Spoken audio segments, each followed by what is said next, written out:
to take the mic and give us a story or two to remind us of the importance of Bob in the town and how he's got so involved with all of us. If I can ask Andy, have you had the mic, please? And the first person up, I hope, will be Jo. Now, Jo said she doesn't need a mic. Jo twice. Jo, hello now.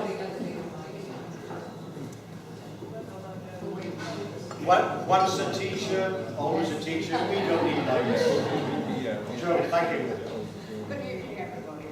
I'd just like to say that I've known Bob for years and years and years, but not in a way as intimately as many of you have. And 8 years ago, my husband died, leaving me with the minimum of 4,000 books to deal with. And it wasn't until last year that Bob suggested he came down from Oxford and would go through and take things away. Well, cutting a long story short on that bit, the end bit was I still have 2,000. 2,000 have gone in different directions, including Oxfam, who rang me from headquarters and said, on the books we sold, you made 1,900. And I thought my husband would be delighted. But of course, while you're doing all these things, you are saying to yourself, what's the story he's going to tell today? And the story that he told me that had me in fits of laughter was how he ordered fish, something like plaice, from a fish shop that had big plaice. He then collected them, took them home and very gently simmered them, and then buried them in the garden. As you do. As you do. Some apparently went into a compost heap, and the heat compost kind of got hot and it cooked there. And then when they were thoroughly, what do you call it, decomposed with a lot of other smells, and he would then get them up, dig them up very carefully, take all the bones apart, and make marionettes out of them. And I know that not long before he left us, he went and saw Ian Pollard, and to cheer him up, he took him a marionette, I think with little black panties on, and a little kind of bows on her legs, and did a dance on Ian's chest. And that is the kind of man he was. I was going to say other things, but there are a lot of other people. One thing I would say is, we have a wonderful town, and it's a rich tapestry that goes back for hundreds and hundreds of years. But I think there's a place in that rich tapestry for our dear Bob, who was such a wonderful man in this town.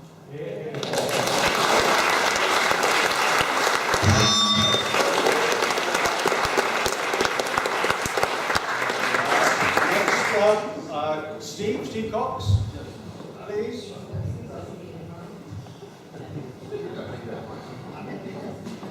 So, occasionally, Bob and I used to go walking, and once, I like to walk trails. There's a trail in Somerset, which is called the Coleridge Trail, and it's a 3-day walk, and Bob and I walked it. And I just remember, like Joe said, laughing a lot. And something that maybe it's just been out of there, but Bob was a seaman. And Bob used to swear quite a lot. And it was just Bob used to swear lots and lots. And it was just so funny walking and talking and laughing with Bob. So that's just and we had a thing at the time whereby there was a lady doing things on TV, walking things, called Julia Bradbury. We kept on searching for Julia, thinking she might be around the next hedge. We never found her. In one of Bob's nostalgia talks, she appeared. So, lots of fun. Think about Bob and the walk. And something, you know, that has been mentioned is that Bob was a fantastic person in Oxfam. And Bob was, you know, Dave and I and loads of other people worked with Bob in Oxfam. We just remember Bob as being a very funny person. But he used to get very twitchy about 4:20. if you were working with him, because he just wanted the door to be closed, and he didn't like anyone to be there after a minute longer than necessary. So.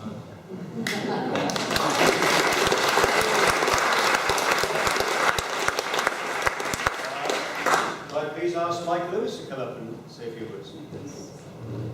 Thanks, Mike. Well, mate, it's cheese, is it? Mike, do you want the mic? I first came to Malmesbury in 1968 before Bob, and we used to live above the surgery in Abbey Road.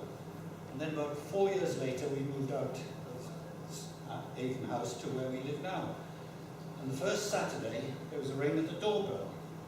And it was a postman. It was Bob. I brought your mail from the surgery. It might be important, he said. But I think that gives an example of what he thought about people and where they were. We all read in the newspapers about postmen going around the countryside and being the first to realise that someone's ill or something like that. Bob really was one of those. He knew his patch, he knew the people who he was calling on. And as we all will miss him, sadly. Thank you.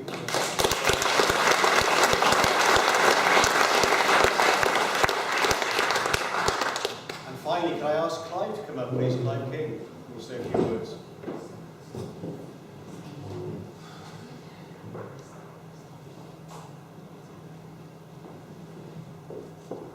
Thank you, Clive. First of all, I'd like to say what a fantastic job these guys have done. I think Bob will be very proud of what's happened tonight and all the support that's here and all the people who really loved him. He was a great friend of mine. He often came into the shop and we'd have a coffee and lots of funny stories to tell. But I'm going to really just say that, just give an example of his generosity really to me. A few years ago I was in sort of a bit of a rut, not really getting a great deal of fun from my work, and Bob used to come in and say, well look, Clive, why don't you take your work somewhere else, take it to galleries and try and explore other areas that you could do. And it took a while for him, the penny to drop. I'm not that kind of person really, to go out and sell myself. And so one day he came in and said, Clive, he said, how do you feel? I'm going up to Nature and Art in Gloucester. He said, if I took some of my work that you've made for me, would you be happy if I tried to sell it for you or get them interested in showing some of the work? And I said, well, that's very kind of you, Bob. I can't really imagine they're going to be that interested in something they've never heard of. But by all means try. Well, I underestimated Bob and his powers of persuasion, and within a couple of weeks, the owner of Nature and Art was in my shop with his wife, and I went on to put work in his exhibitions for several years after that, and that was just one example of Bob's generosity, and I shall miss him a great deal. He's a lovely, very fine, generous man.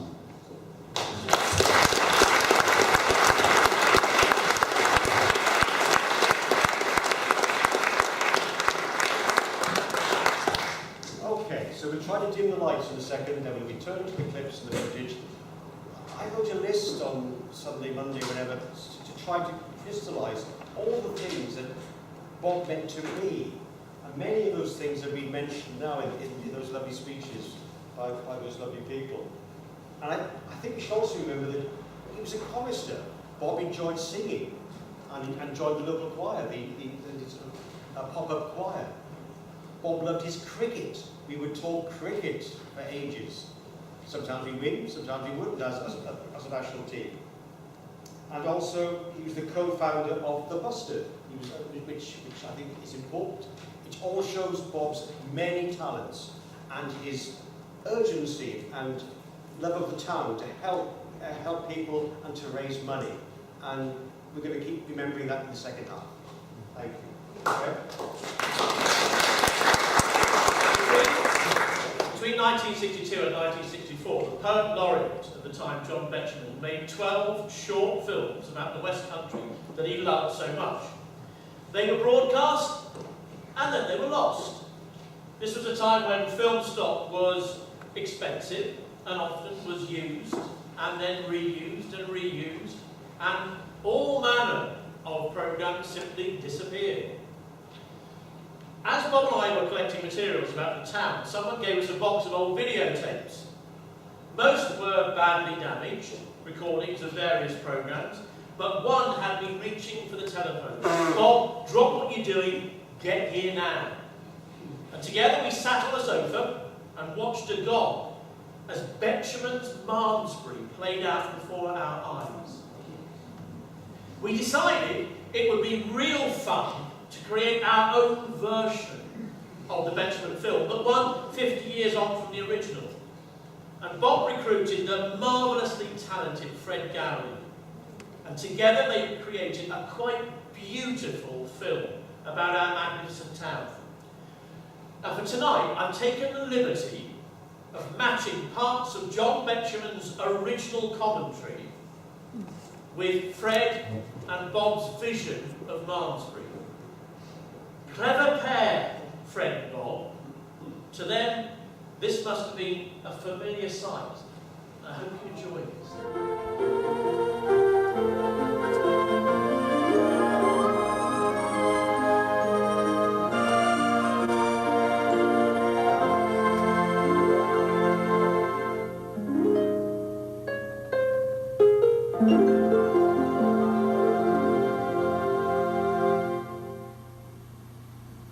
Here in the upper room, in the porch of Malmesbury Abbey, far away in the north of Wiltshire, are some illuminated manuscripts, drawn by monks in the 15th century.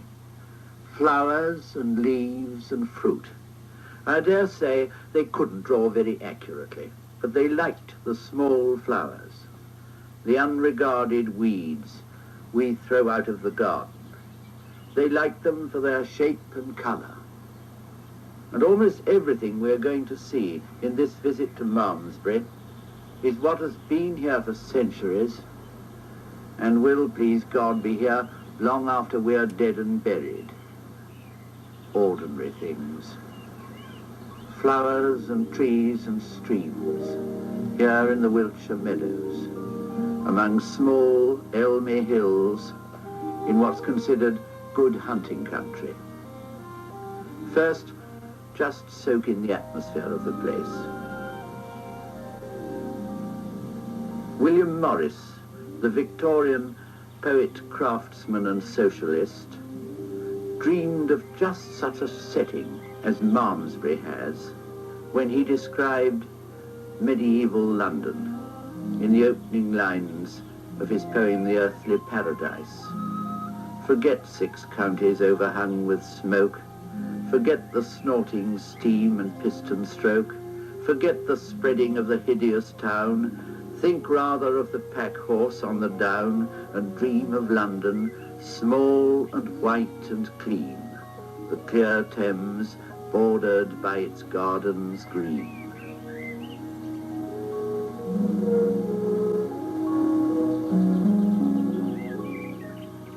Small and white and clean. That's what Malmesbury still is. You could throw a stone from the town down into the country where we're standing here. I don't think words are needed in a place like this. The birds are enough.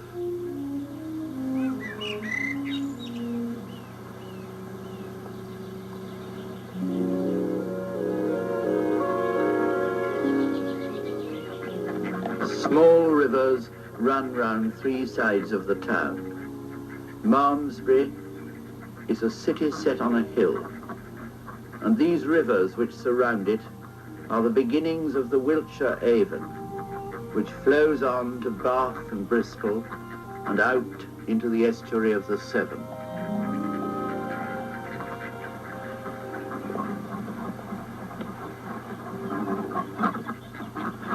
No concrete paddling ponds for the kiddies, no litter baskets, No neat municipal flower beds, real country. Sluices, mill ponds, mill leats, and clear streams. Real country laps right up to the 3 reedy shores of this limestone town. You wouldn't know, driving through Malmesbury in a motor car, what a sacred and peculiar place it is. You wouldn't know what gives it an atmosphere one can almost touch and see. But this is what does it. This is what makes Malmesbury different. It was one of the chief places of pilgrimage in the Middle Ages. Its huge Benedictine abbey was a centre of learning of European fame. And I know you haven't seen the abbey yet, but you will. There's a sense of expectancy here, so near as though we ourselves were pilgrims from the past. The abbey was the shrine of Aldhelm, the Saxon saint, and later Bishop of Sherborne.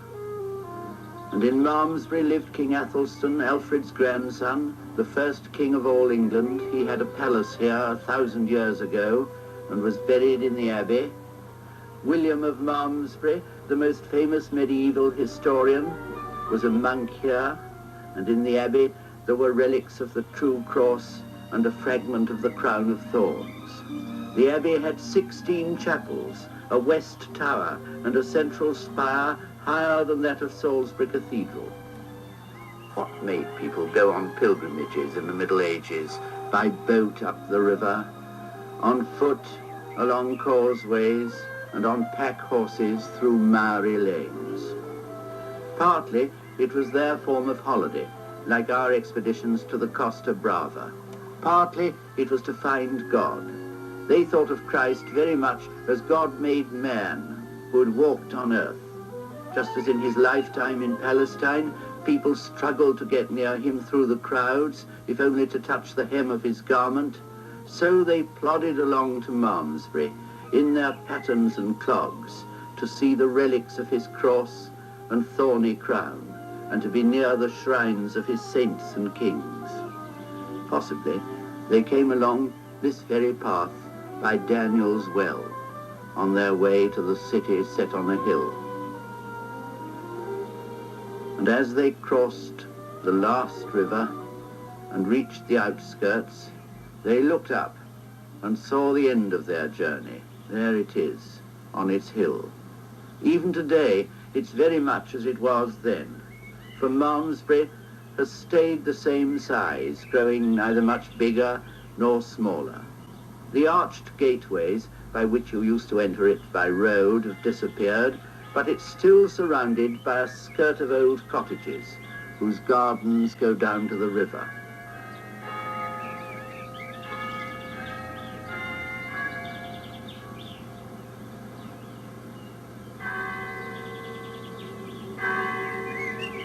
You can get the sense of enclosure by walking along one of these cottage gardens before you start to climb up to the abbey. It's much best done on foot like this. Treat this cottage, for instance, as though it were the city wall. And let's go through it. You can think yourselves back into the past. Here we are, entering the famous city.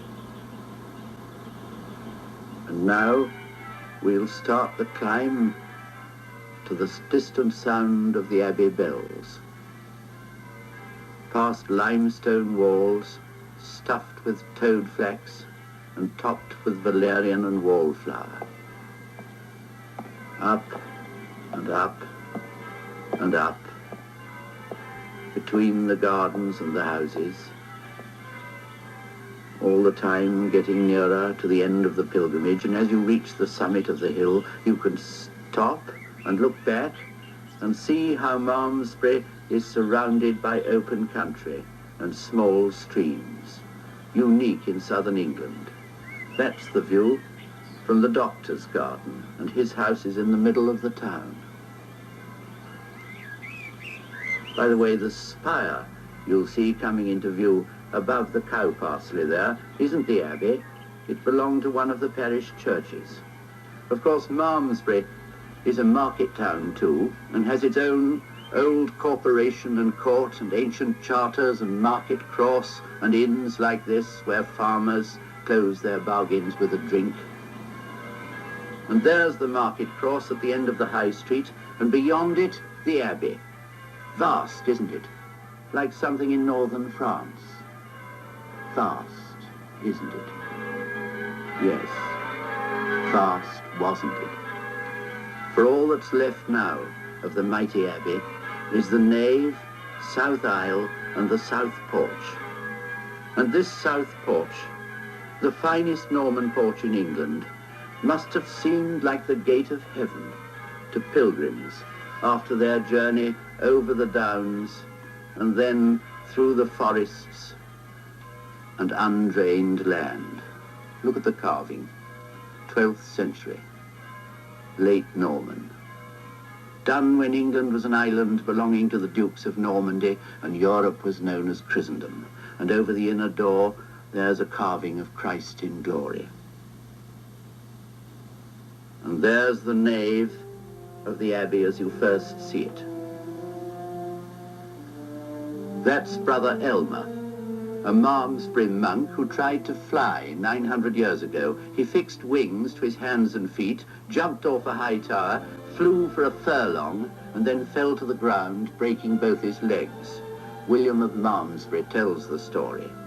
And it was William who must have seen those hounds and owls carved on the arches of the nave. And really, if you don't look east inside the abbey, where it's all shorn off, but look upwards instead, and then turn west, you can get an idea of the former grandeur. Look at the slender tracery of that great west window. But here at the east end, ruins.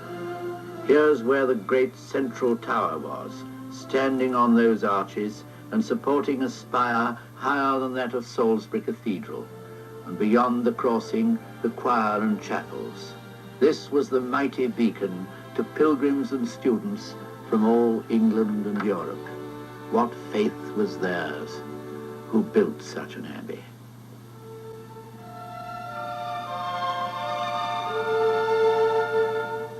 Malmesbury, a city set on a hill which cannot be hid.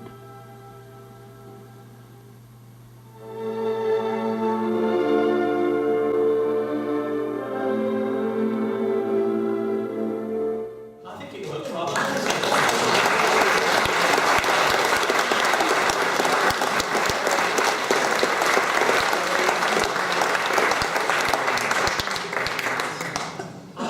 unrehearsed bit now. We said there'd be nudity, but that was a brilliantly unconscious bit of coincidence, because we saw Bob walking up the steps from Crosshays to, sorry, not Crosshays, the station yard to the Abbey, and here he is taking his clothes off on the very same steps. The story is, a lot of you will know, that the old Carnival Times and the Jackville Carnival issue, the tradition is to have a spoof story. You may remember the most famous one, the underground car park in Crosshays out there, which fooled me as well as lots of other people. That was Jim Gilmore. We try to continue the tradition. I talked to you before about how serious Bob could be when he got it into his mind, but he also loved silliness. And so this year we decided that we'd recreate the woolsack races from Tetbury, that we'd link them with Abbey House Gardens and their optional close days, and we would have a naked woolsack race up the steps. And Bob and James Yorkmore, I had the camera, so I got out of this one, took all of their clothes off except for their boxer shorts.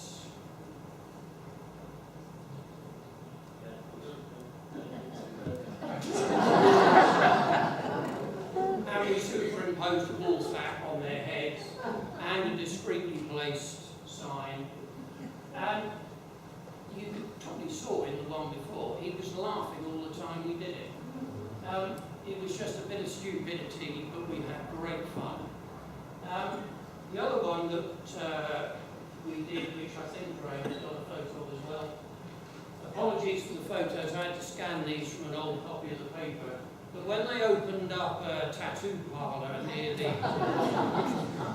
all three of us stripped off to the waist in the courtyard of Oxfam, and we got somebody to superimpose a tattoo on the back.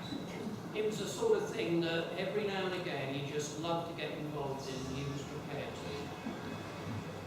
Thank you, Graham. But to just mention the procession again, we had an idea a month or two ago that we would like Bob to be in this year's carnival procession. It seemed appropriate that we didn't just call a halt to his involvement, he was always there. And so we are planning that there will be a tribute of walking float. And we've got quite a lot of his bits and pieces, Viking helmets, jazz waistcoats, we've got a huge elephant, we're planning to get an Indian goddess that Woman had donated. We just want to do a typical Bob float. We've got 7 or 8 people already involved.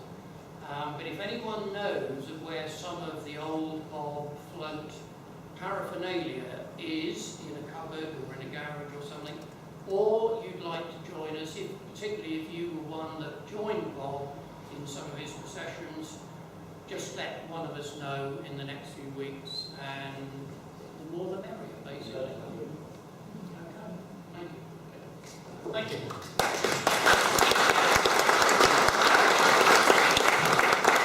There's simply so much material that we've over-prepared, and I'm very much aware how hot it is now. May 2006, Bob and Fred started to film Cambridge House Remembered, based on Bob's wonderful book. Together, they're remarkable works. It's not nostalgia, we're talking about real history here, and history that needs to be preserved and celebrated as well. Tonight we're going to see a heavily edited version of that film, and I hope that the original film and book is still available. I'm not sure whether... But if they're not, then they damn well ought to be. This, Bob's attention to detail, the delivery, the delicacy, the lightness of touch, the love of people and nature and history, and his acute observational skills are in evidence in abundance here. He certainly was a man who noticed such things.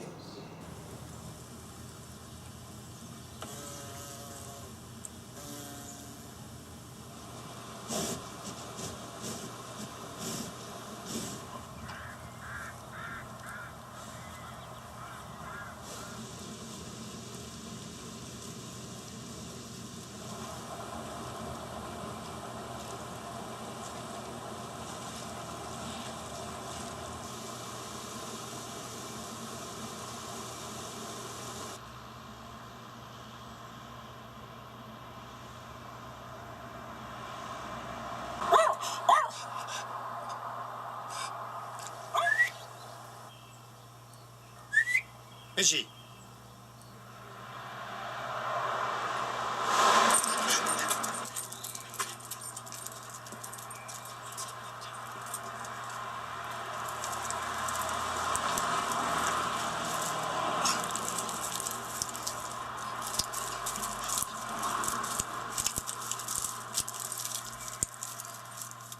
I moved here in 1970 as a postman to 2 Cowbridge Cottages, Malmesbury, and at that time I was unaware of the history of the house behind my garden.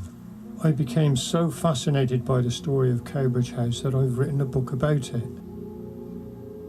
The wealthy families who lived there over the years, and the dramatic way in which it got caught up in the Second World War, and the effect it had on the Wiltshire town of Malmesbury.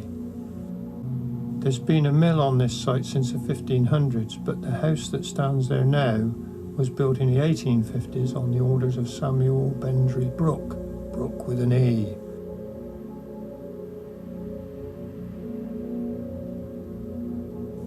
It had 27 bedrooms, there were stables and greenhouses.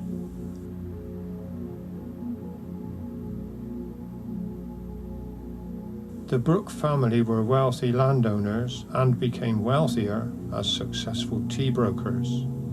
The family name lives on in Brooke-upon-Tea.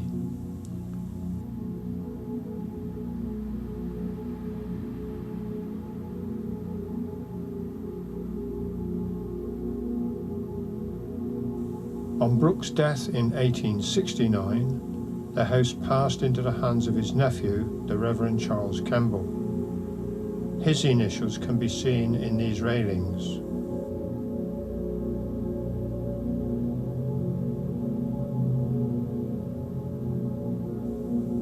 The Malmesbury to Dauncey railway line, known locally as the Malmesbury Bunk, ran very close to the house, and I don't know which would have been more impressive, the view of the house from the train or the view of the train from the house. Were this 1939, I'd be walking on grass in the middle of a very smart Italianate garden, rose gardens, fountains, lots of gardeners. It's a very different scene today. The building on my left went up in the 1940s. It was used for the research and development of radar. Very hastily built in those very early war years. Very necessary. It did the job it was put up for. High windows, no one could see out. Just got on with the work. It must have been fairly miserable working conditions, I would imagine, in the 1940s. Long, long hours. But it was stuck, that building, that great big brick building, that monstrosity, was stuck on the front of a really ornate Victorian house, Cowbridge House. There's been a building here since the 1500s, in fact, on site. But as I say, the house as we know it, only since 1850. The hallway we're approaching is a later addition. That went on in the very early 1900s with another family, the Bertidano family. We'll go in and have a look.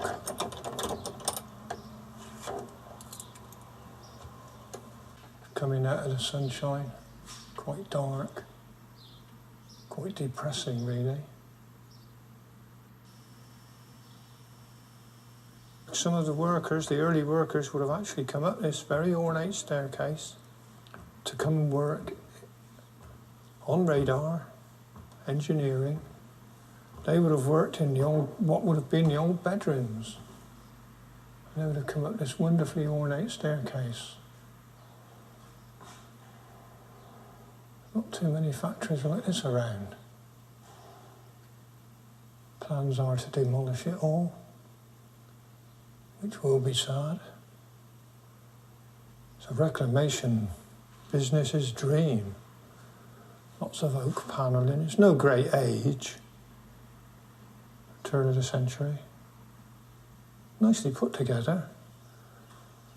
Wooden pins holding the panelling in place.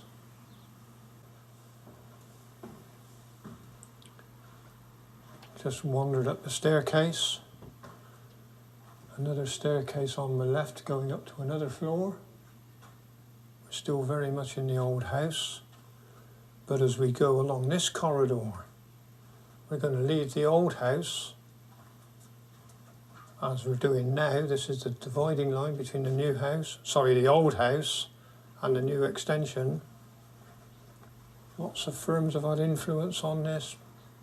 Echo, ITMC, AT&T, Lucent Technologies. We're going into offices now. We've gone from the 1930s, very old attractive house, to a large open plan office space. Lots of equipment still being left around. It's a ghost town. In the early 1960s, tape recorders, radios and gramophones were made here, including the first transistor radio. From then on, the house became much more of a factory. Most of the ornate ceilings were covered up, and by the 1980s, the site had become AT&T and Philips Telecommunications UK Limited.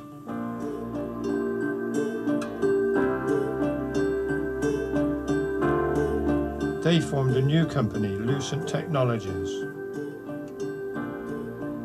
Unfortunately, following the collapse of the technological boom, they had to close and vacated the site in 2002.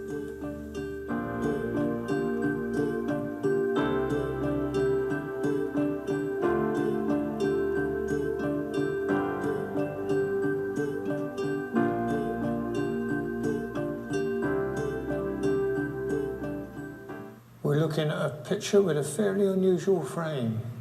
Not too many murals have got a stone frame. What in fact we're looking at is one of the first floor windows of the old house. We can do it now, but if we were here in the 1930s, we'd be floating in space. The old billiard room has a rather quirky fireplace. The chimney breast has a window directly above the fire.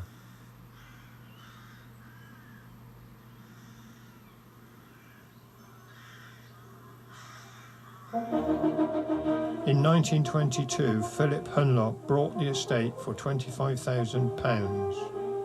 He was a world-class yachtsman and sailmaster on King George V's Britannia. His own yacht, the Vera Mary, is still sailing today. When the estate was put up for sale, no one could have foreseen the dramatic changes ahead for Cowbridge House. It was never again to be a family home.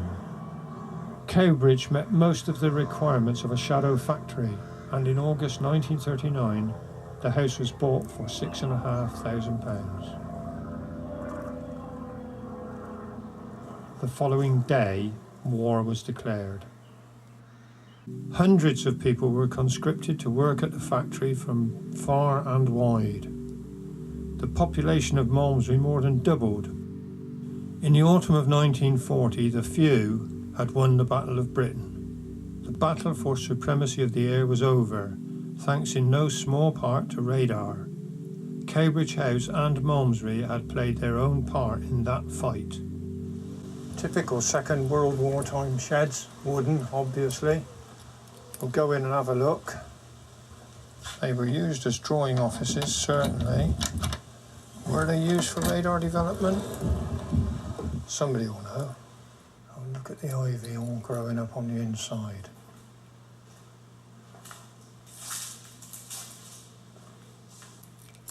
Houseplants with a difference.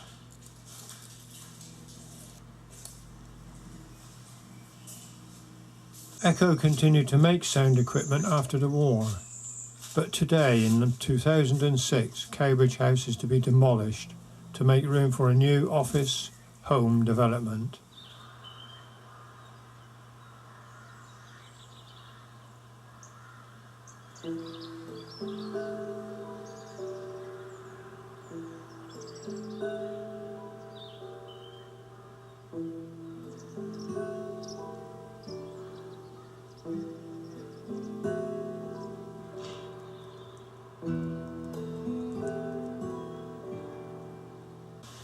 Magnolia grandiflora.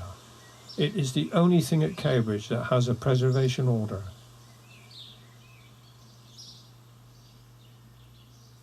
It is at least 130 years old.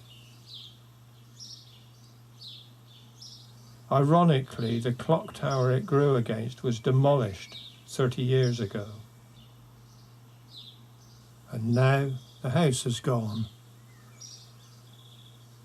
I hope the new development will breathe new life into the area, but I doubt if it will have Cowbridge's effect.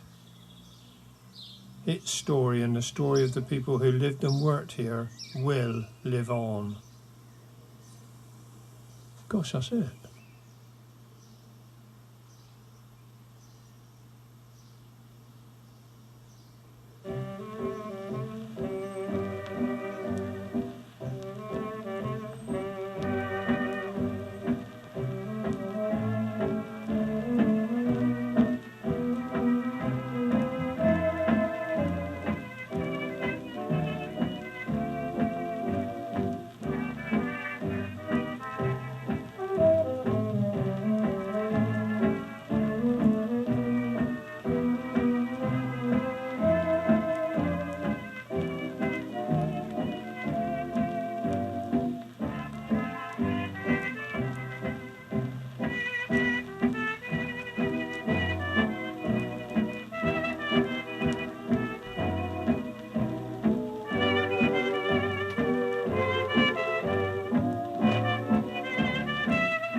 both sort of 6 minutes of time, because we really need to end this by showing Bob in his element.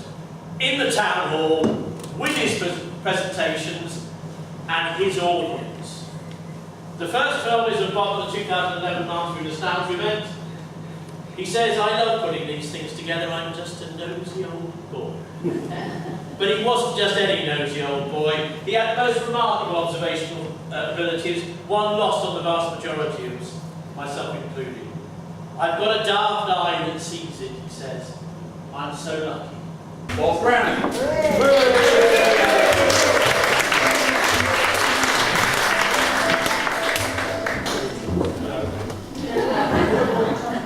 It's nice to be back, talking in my own backyard. It's brilliant, thank you very much. In the programme it says that I promise there will be no nudity. There won't be. I did promise that I would explain when I appeared on page 3 of the Sun. I will. I didn't promise to behave myself. And I won't. I love putting this stuff together. I have a great time. I go around, I'm just a nosy old boy who wants to go into people's houses, pick their brains, look at their photograph albums, etc., etc. And I get wonderful stories from super people, and you will learn about a few of those tonight. But I love shuffling it around, playing around with it, getting it right, or trying to. I've shown this before, I know I have, but this spring I gave it a haircut look, and I've given him a bit of a Mohican. But let's have a look at that guy, closer up at the guy with his Mohican haircut, and if you look even closer at the back of the garden, you'll see what inspires me most of the time. I have been accused of irreverence myself on various occasions, and I won't dwell on last year's carnival when I dressed up as a vicar, but nothing is new, is it? Nothing is new. Isn't that wonderful? Oh, somebody told me I was a media tart because I caught publicity, and I was rather hurt by that. And then they sent me this photograph and said, "What about this then?" And that's the two photographers from the two local papers when I did dress up as a vicar. Art on the railings, incidentally, isn't it? Bank Holiday Monday, I believe. What I did like, I'll leave this subject alone in a moment, but I walked through the town. Lots of you would have seen me, and one woman particularly disapproved of me. She disapproved of what I did. She eyeballed me, caught my eye, and then turned her back on me. And I thought that was brilliant. No, quite seriously, I thought that was brilliant. She made a point. Wonderful. I admire her. I don't know who she was. I admire that. I did say I'd show when I was on page 3 of the Sun. It isn't nude, she's got pants on. This is marvellous Melanie from Watford, who's going to save the world by, I don't know, adopting a chimpanzee or something. But when you look slightly to the left,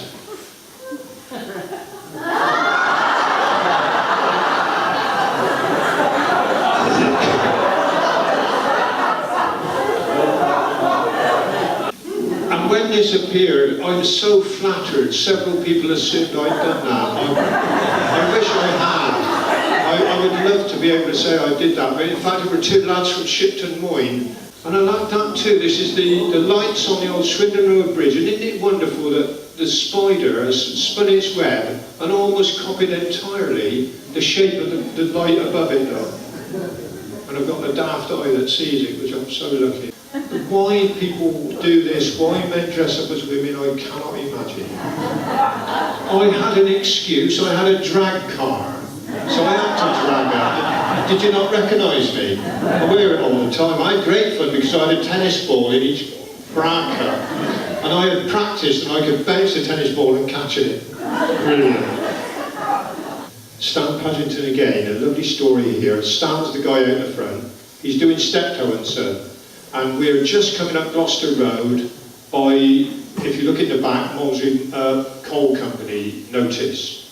Stan has got the horse from Reed's Farm, Alan Webb's Reed's Farm. Alan Webb at Reed's Farm shared that horse with Arch's Farm on the Chippenham Road, the same family. Stan's going to borrow it for Carnival Day. But why he didn't borrow their trailer, I don't know, but he got another trailer from Holloway. Now that horse has gone from Archie's farm to Reed's farm all its life and back. It's got a holiday home at both ends. It can sleep either end. But Stan goes to get the horse, walks it up Gloucester Road, Abbey Road, a triangle, Abbey Road, Gloucester Street, comes up to the Market Cross, and he wants to go in Oxford Street. That horse doesn't know the existence of Oxford Street. It's going down the High Street. Oxford Street isn't on its planning. Now Stan is a fairly hefty built young man. He's fairly strong-willed. So's the horse. He ain't going down Oxford Street. Stan pulls it, he pushes it, he smacks it, he gives it a wallop, he cusses at it, by which time he's got an audience outside the Market Cross with a horse racing down the High Street. At that time, there was a cake shop, Marks and Wherry, and a little boy came out of Marks and Wherry with a bun and walked into Oxford Street. Problem solved. Buy a bun, off you go. This is Elmer the Flying Monk, and I made the the abbey on a post office truck. I dressed myself up as a monk, and then I got a little bit cross purposes. I made it as a tribute to Max, because he always come into Carnival as Elmer the Flying Monk. And I put Max Woosman Flies Again, and there is lovely Max getting a cuddle from me. You might wonder why I've got flowers on there, because I couldn't make my mind up whether it was a tribute to Max or whether it was Malmesbury and flowers. But I've got a couple of, well, 3 flower ladies, look, and I dressed myself up as the War Memorial. So that's me under the War Memorial. Thank you for listening to Graham and myself. I wrapped it up much quicker than I thought. Perhaps I should have worked a little bit harder and done a little bit more. Thank you, Malmesbury.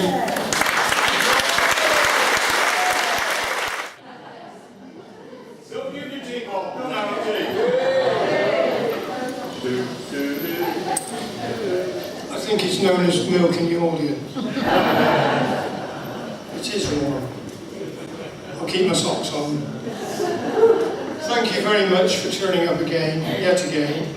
We're a brilliant team, I think, Graham and myself. We don't communicate, neither of us know what the other one's doing. Consequently, you're going to get a slight overlap, but not too much. That, I've probably told you before, the seat was a window frame from Cambridge House, and the funny little mosaics. They actually gave me, the Polish people that took it to bits, and the Reclamation people gave me those 3 blocks of stone. And then when they uncovered the floor of the conservatory, they were donated under the hours of darkness, actually.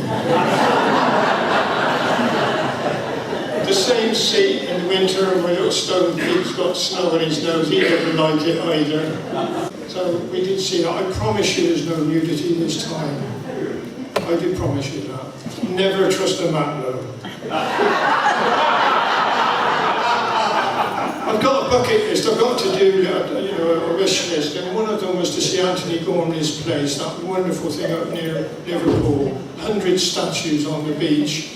But the Scousers, they've got a wonderful sense of the bizarre, haven't they?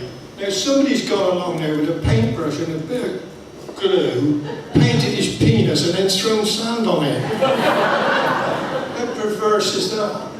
It's a brilliant, I love this place, it's just fabulous. And there are 100, they all wear bracelets, and in fact this one, have a look, that is number 100. And if you line up, it is Liverpool, isn't it? This is Scousers. They've got the old traffic cone, took the rim off. And our kids used to know it as a witch's helmet, those things, you know. I did promise you there would be no nudity of me. Actually, the guy to the right, I couldn't resist the temptation. There was a little old man taking his dog for a walk, and he was quite sporty, he was quite game. He did look at me rather odd when I asked him if he wouldn't mind taking a picture. Asked me, I promised not to zoom in. So just for a little while, there was 101 Anthony Gormley's in one wall. We saw this guy with Graham shot, didn't we, down at the Burton Hill Fields, and here he is in the High Street coming past. the George Hotel. Again, if you buy the local papers, you've probably read this one. The WIs were really big in those early days, and they were set a theme, and they would set one year the old masters paintings. And this is Lee WI with Da Vinci's Mona Lisa and Gainsborough's Blue Boy. Dick Eggston, a stalwart of Carnival for nearly 30 years, he painted these wonderful sashes that are owned by so many of the queens that I've talked to. And just a few random shots of Carnival. Coronation Street, Yiddish on a horse. It looks good, doesn't it? I've got so few names for so few of these. And a few. I've always been, I've loved the parade of Malmesbury. I'm going to be there this year. My mojo was gone, it's back. I'm going to be there this year. Hey, Titanic. I had quite a big crew on that one. We didn't lose anybody either. And one of my favourites, I did this brilliant, well, I thought it was pretty good. This is the canal that runs from Sharpness up to Cricklade. And I've done the boat coming out of the tunnel at Daneway, and I've copied the two pub signs. The Daneway, incidentally, was a racehorse, that's why you've got it on there. And the tunnel house sign as well. And this was, again, great fun. I've told this story before, but it just amuses me. This is a heron. The thing that I'm holding is probably 10 or even 12 foot long, and I can put the beak of that heron easily halfway across the front road there from where I'm standing. And that's not an exaggeration. I will reach certainly the third leg along there. And from reconstruction, lots of people of a certain age will remember the tarantula. I've shown this picture before. It's actually not a million miles away from here, on someone's house. Wendy and myself got invited to a party at the Echo one year where you were asked to wear spring bonnets. Wendy won a prize, which I thought was splendid. I never.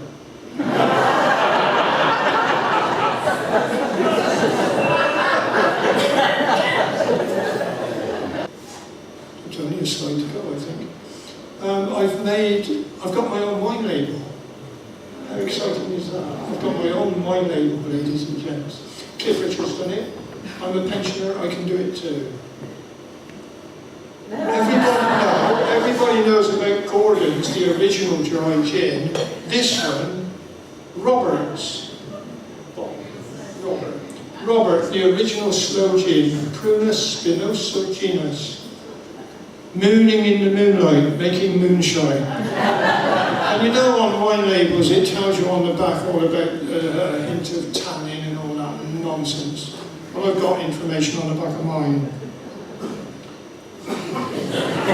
For generations, Wiltshire drunkards have picked the fruit of the blackthorn bush, always in the nude under the full moon. Mixed with gin, sugar and 2 other ingredients, the resultant liquor relieves constipation, excessive earwax and cures ingrowing toenails. But in rare cases it may cause hot flushes and erectile dysfunction. Drink irresponsibly, it's 100% proof, and drink unaware. Ladies and gents, it is moonlight. Get out there. Well, I'm glad you've had lots of fun. I'm not going to bring you down too much, but there's a couple of anecdotes from when Bob was in the hospice that I think absolutely epitomise his erudition and irreverence, and he used that word just now. I asked if I could go and visit Bob 4 or 5 days before he died. We spent about 10 minutes, that's all he could manage, and I really appreciated the fact that I could do it and see him, because we laughed a couple of times, which was great. But the next night, I don't know, a couple of nights later, I think it must have been his penultimate night, Chris told me this anecdote that she was happy for me to share, because I think it's very special. He, at that time, spent most of his time lying on his bed full of morphine. Chris was sitting most of the day and night. Suddenly, in the middle of probably the penultimate night, we sat bolt upright in bed and started quoting Dylan Thomas. Do not go gentle into that good night. Rage, rage against the dying of the light. And then he lay down again. But the next morning he opened one eye and saw Chris and said, bloody hell, I'm still alive.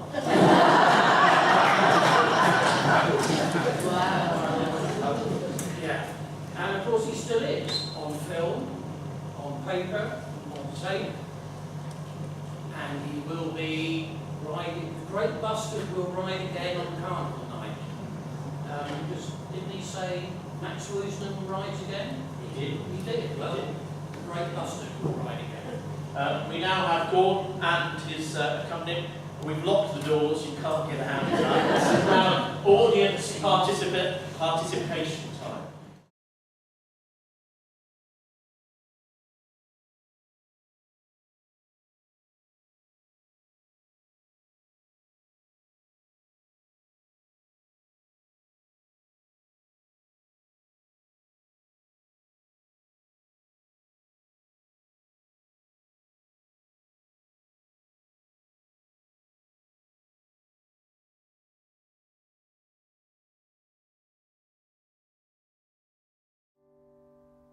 When the present has latched its postern behind my tremulous stay, and the May month flaps its glad green leaves like wings delicate filmed as new-spun silk, will the neighbours say, he was a man who used to notice such things? If it be in the dusk when, like an eyelid's soundless blink, the dew-fall hawk comes crossing the shades to alight upon the wind-warped upland thorn, a gazer may think, to him, this must have been a familiar sight. If I pass during some nocturnal blackness, mothy and warm, when the hedgehog travels furtively over the lawn, one may say, he strove that such innocent creatures should come to no harm, but he could do little for them. And now he is gone. If, when hearing that I've been stilled at last, they stand at the door watching the full-starred heavens that winter sees, will this thought rise on those who will meet my face no more? He was one who had an eye for such mysteries. And will any say, when my bell of quittance is heard in the gloom, and the crossing breeze cuts a pause in its outrollings, till they rise again as they were a new bell's boom, he hears it not now, but used to notice such things?